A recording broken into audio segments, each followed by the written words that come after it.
വൈകുന്നേരങ്ങളിൽ ഫ്രണ്ട്സും ഫാമിലിയൊക്കെ ആയിട്ട് വന്ന് പ്രകൃതി ഭംഗിയൊക്കെ ആസ്വദിച്ച് കാറ്റൊക്കെ കൊണ്ട് നല്ല അടിപൊളി മോമോസ് കഴിക്കാൻ പറ്റിയ ഒരു സൂപ്പർ സ്പോട്ട്.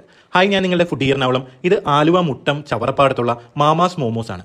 ഞാനും പിള്ളേരും കൂടി വൈകുന്നേരം ചുമ്മാ ഒന്ന് കറങ്ങാൻ ഇറങ്ങിയതാണ്. അപ്പോൾ ചവറപ്പാടത്ത് ചെന്ന് കഴിഞ്ഞപ്പോൾ അവിടുത്തെ വേറെ ഒരു ഷോപ്പും തുറന്നിട്ടില്ല. അങ്ങനെ ഈ ചെറിയൊരു മോമോസിൻ്റെ ഷോപ്പിലെത്തി. അവിടെ ചെന്നപ്പോൾ നല്ല സെഷ്വാൻ മോമോസും തായ് ചില്ലി സ്വീറ്റ് മോമോസും നോർമൽ സ്റ്റീംഡ് മോമോസും ഉണ്ടായിരുന്നു. എല്ലാം ഓരോ പ്ലേറ്റ് വന്നു. ആദ്യം തന്നെ സെഷ്വാൻ മോമോസാണ് വന്നത്. സെഷ്വാൻ സോസിൽ മിക്സ് ചെയ്ത് അതിൻ്റെ കൂടെ മയണൈസും കൂടി തരുന്ന ആ ഒരു ബീഫ് സെഷ്വാൻ മോമോസ് എനിക്ക് നന്നായിട്ട് ഇഷ്ടപ്പെട്ടു. കുട്ടികൾക്കൊക്കെ കഴിക്കാൻ പാകത്തിന് നല്ല മധുരമൊക്കെ ആയിട്ട് അടിപൊളിയായിരുന്നു ആ ഒരു സെഷ്വാൻ മോമോസ്. അതൊരു മസ്റ്റ് ട്രൈ ഐറ്റം തന്നെയാണ് ഇവിടുത്തെ. അതുകൂടാതെ തായ് സ്വീറ്റ് ചില്ലി മോമോസ് കുട്ടികൾക്ക് കഴിക്കാൻ പറ്റിയ അടിപൊളി ഒരു ഐറ്റമാണ്. സ്വീറ്റ് ആയിട്ടുള്ള ഈ ഒരു മോമോസ് ഫ്രൈ ചെയ്തെടുത്തിട്ട് ആ സോസും കൂടി മിക്സ് ചെയ്ത് മയോണൈസും മിക്സ് ചെയ്ത് കഴിക്കാൻ എൻ്റെ മോന് നന്നായിട്ട് ഇഷ്ടപ്പെട്ടു. ഈ ആലുവ ചവറപ്പാടത്ത് വൈകുന്നേരം ചെന്നിരുന്ന് ചെറിയ റെസ്റ്റോറൻറ്റുകളിൽ പോയി ഭക്ഷണം കഴിക്കാൻ വല്ലാത്തൊരു വൈബാണ്. ദൂരേക്ക് നോക്കിയിട്ടുണ്ടെങ്കിൽ നമ്മുടെ ട്രെയിനും അതുപോലെ തന്നെ മെട്രോ ട്രെയിനൊക്കെ പോകുന്ന കാഴ്ചയും ആ പാടത്ത് കാറ്റൊക്കെ കൊണ്ട് പ്രകൃതി ഭംഗിയൊക്കെ ആസ്വദിച്ച് മോമോസും ഭക്ഷണമൊക്കെ കഴിക്കാൻ അടിപൊളി ഫീലാണ്.